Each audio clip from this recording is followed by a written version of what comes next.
Hello everyone. Our today's topic is central processing unit, which includes number of topics in it, like introduction, general register organization, then our stack organization. So we will discuss through them one by one. So let us firstly move to the topic of what are the different components which we have in our computer. So first of all, we have there are different type of components which we have. The first type is a storage component. So we have registers in it, we have flags. Now what is flag? So we have discussed about some of the flags like in the last class, which was FGI, FGO, then IEN. This is a 1 bit value which is stored and has its significance for a particular task. So that is a flag. Now after this, then we have registers. So you are aware about them. When we combine number of flip-flops, we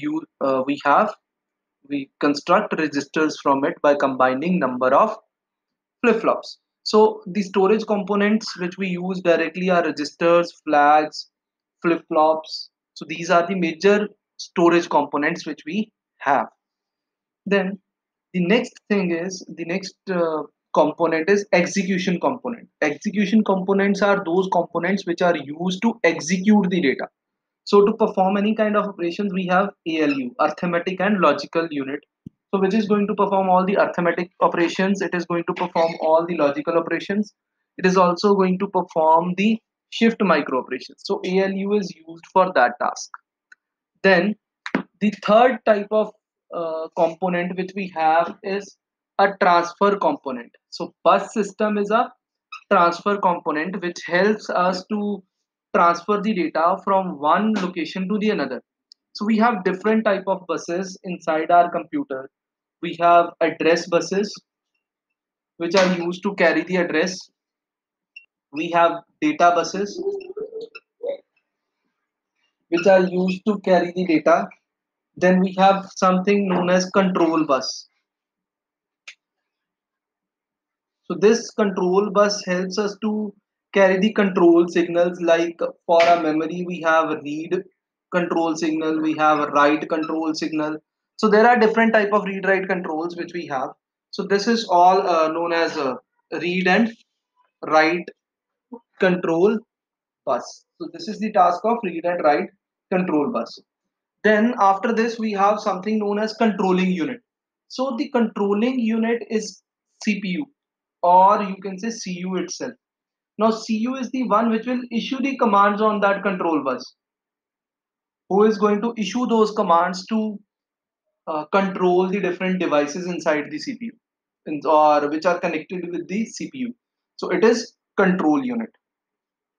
So these are the different four type of main components inside the CPU. Next is, what is a register? We have talked about the construction of a register already, and inside the common register which we inside the common CPU which we discussed in the last class. So we are aware of that, but it is having certain common registers, like general purpose registers. So one was AC, which was accumulator. So you might have seen that accumulator is one of the register which is very widely used inside all the calculations, and it was known as general purpose register. Now it is more advantageous if we are having multiple number of such registers. So instead of having a single general purpose register, we might have more than one general purpose registers. But now the question arises that how many general purpose registers are enough? So there is no such kind of a particular answer for this. It depends, because registers are quite costly, and when you are having more number of registers, your uh, cost of production for that CPU will increase. So we need to have a trade-off between the cost and the number of general purpose registers which we can use. So why do we need these general purpose registers? Because these general purpose registers are something which are present on the CPU itself.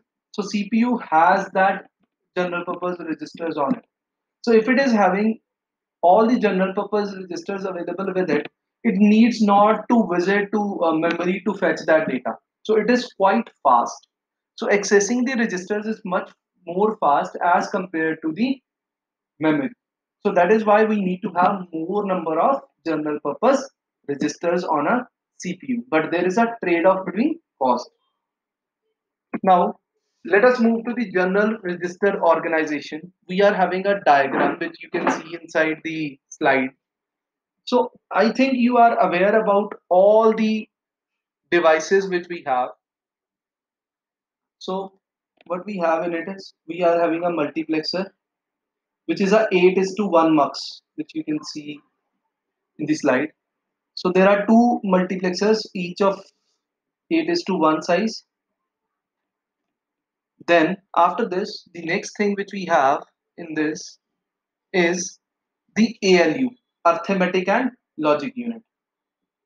And ALU is connected with the inputs from multiplexers. This is known as A bus, this is known as B bus.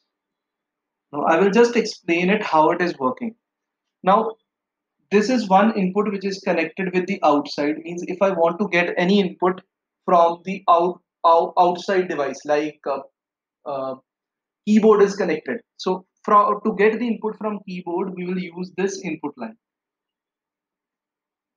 And all the rest are connected with the help of the registers. Now the registers which we are using in this are general purpose registers. So there are 7 general purpose registers in this setup which we are using.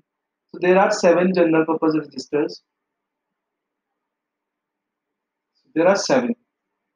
So starting from R1, R2 up to R7.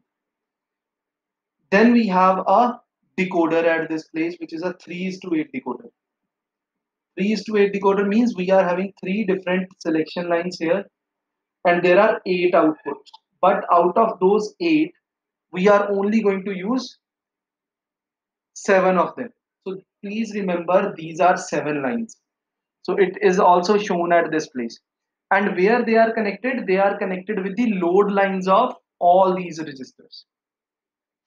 And the output from ALU is getting connected with all these registers which we have.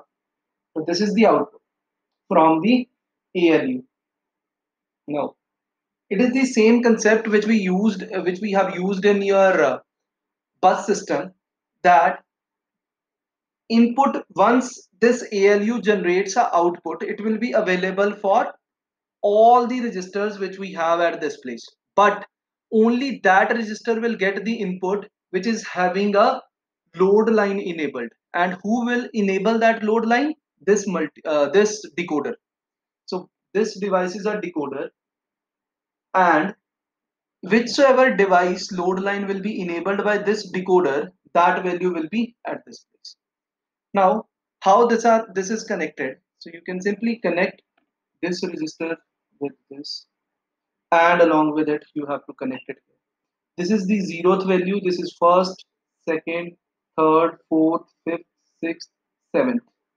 So similar on this side, 0, 1, 2, 3, 4, 5, 6, 7. That's it. So you are just going to connect them in the same way. So we can connect them as per our requirement. Okay. So this is how we are going to connect them. I'm just connecting half of them, but you have to connect all of them when you are making it for your final. Okay. Now this multiplexer is 8 is to 1 multiplexer, which means it needs to have 3 selection lines. 2 raised to the power 3 is 8. So there are 3 selection lines which we have. This will also have 3 selection lines. And this ALU, now it is based on the implementation. Now in your this general register organization, we have assumed that there are 5 selection lines for it, which means my ALU is capable of performing 32 different micro operations. If it is 4, the total number of operations which ALU can do is 16. If it is 3, then the maximum number is 8. Now, just to differentiate it from these selection lines, they have considered that this length is 5. So it means that my ALU will be capable of performing 32 different micro operations in it. Okay. So this is the interconnection. Now, how this interconnection is going to work? There is something known as control word. We have done something about it. We have done a little bit of work on this. If you remember, we did something like this. Uh, we were having an instruction in which this is address, then this is opcode, last one is the address mode. So we did something like this in the previous chapters in chapter number 5. Now, in this register organization, if we want to make the control word for this, then how we are going to construct that? Then it will be having 4 parts in it. So first part, which we, if we start from this end, or we should, it is up to you where from wherever you want to start. First part is cell A, which is select A, means it is going to select a value from bus A. So bus A, how many selection lines are there? 3. So this will be a 3-bit value. Then we are going to select the value from B, register B, sorry, bus B. Then it is selected with the help of select B. And how many bits are there? 3. After that, we have to select the destination. Now this destination, that in which register we are going to store the data. So that will be selected with the help of select D. Now select D is also of 3-bit because we are having a 3:8 decoder, so it inputs are 3. Then we have ALU at the end. And what is the length of this ALU? What is the number of selection lines which we have in ALU are 5. So it depends upon how many operations your ALU can do. So it is 5, so it means there are 32 total micro operations which it can do, and we will name it as OPR, that is operation. So this is our control word for a general register organization. Now let us do one example related to it. I will just write some value, and you have you can identify what is the selected operations.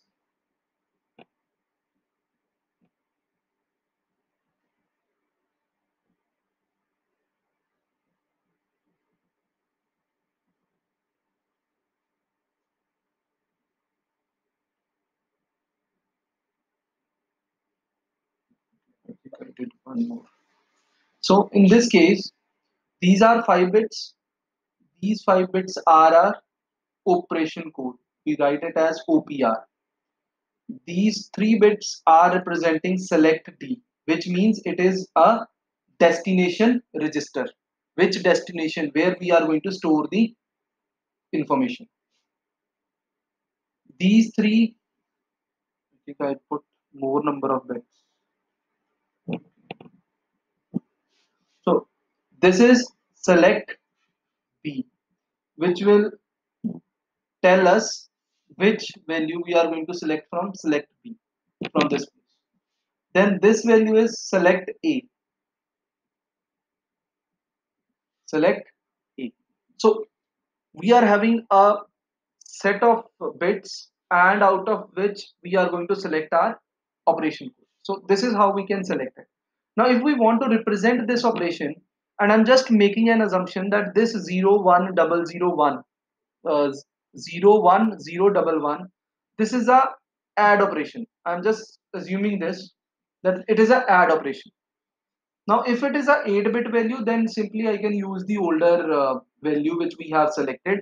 If it is a little bit different value, so you can remember a new you can say chart for this. It is up to you. You can check from this place, or you can use the older ALU which we did earlier in the last chapter. So you can use either that table, or you can, if you want to remember the new one, it is up to you. But in your system, if you get any kind of question related to it, mostly your OPR will be given to you that what type of operation is it. You only need to select the value of select A, B, and B. That's it. Now, what in this example, if I consider it from this place, so it is 0 1 0 1 1. So it is not given at this place because there are 32 total operations, out of which only 8 are mentioned. So I can change one value at this place, 0 1 0 1. So I can take this value. So which is for A or B. So which is for this OR operation 0 1 0 1 0, which is a OR operation between A and B. So now this is the operation. So I will just name it as OR. Now, if I want to write this in the exact format, that how what type of operation is it? So then how we are going to do that? We have 4 2 1 type of a calculation. So it is 1 0 1, which means it is a 5 value.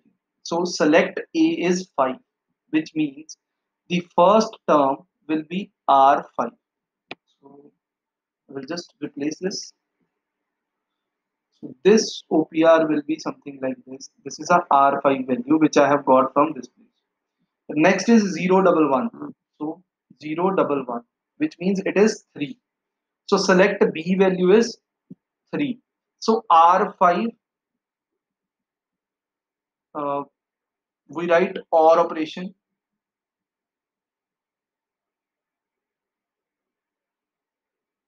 It is also OR. So we will write it like this. It is not for sum. It is a OR operation. So we can simply write it with the OR, like the operation which we use. So I'm just writing it as OR. Okay. R5 or R3 and select D. Select D, what is it? 001, which means that at this decoder the input is 0, 0 and 1, which means it will select the register R1 for this because 001 is first register. So it will perform that OR operation and store the result at R1. So this is my output from here. Select A, select B, select D. Select D is 1, so which is here. Select B is R3, means this is 011, it is 3, so it is here. Then select A, which is here, and operation code 01010. So it is representing a OR operation. So I have put a OR.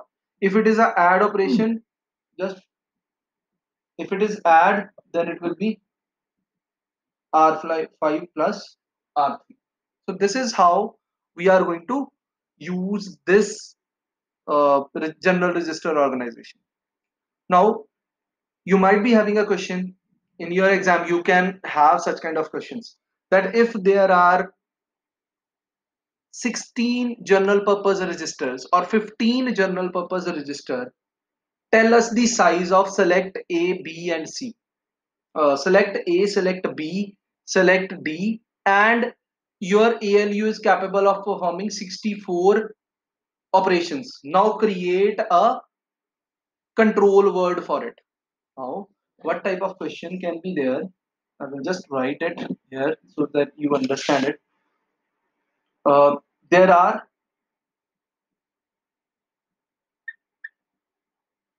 15 registers and ALU can perform 32 operations.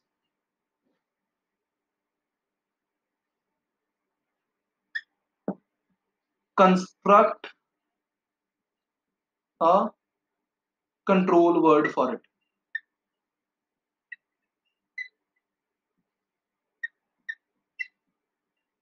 using journal register organization.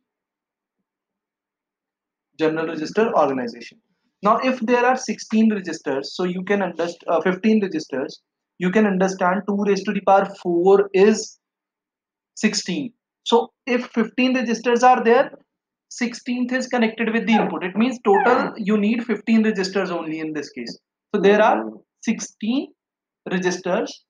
So 2 raised to the power 4 is 16. 2 raised to the power 4 is 16. It means at this place how many number of selection lines will be there? 4. So select A will be of 4 bit. Similarly, select B will be of 4 bit.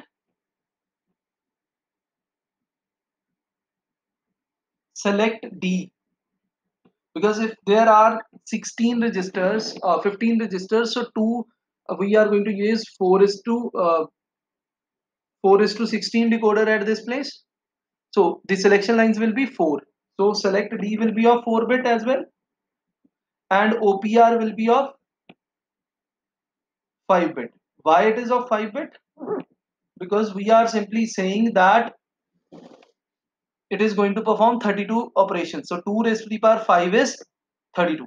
So now this is your control word with this length, 4 bit, 4 bit, 4 bit and 5 bit. So you might also get a question like this, that you will have to create this circuit. It might be possible in your final exams that you are going to get such kind of a question, that create a general register organization with 15 registers, and that's it, 15 registers and ALU with 32 operations. So then you have to change it accordingly. This will change, this will change, this will change, ALU will remain same.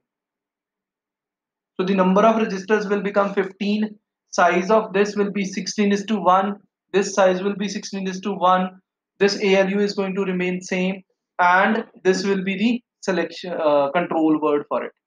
So this is how we can create a general register organization. This is general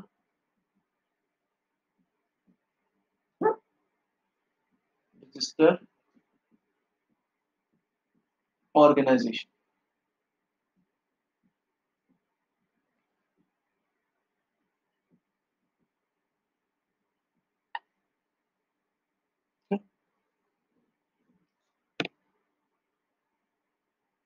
So in the next class, we are going to move towards stack organization, which we will cover in the next class. Thank you so much. Thank you so much, everyone.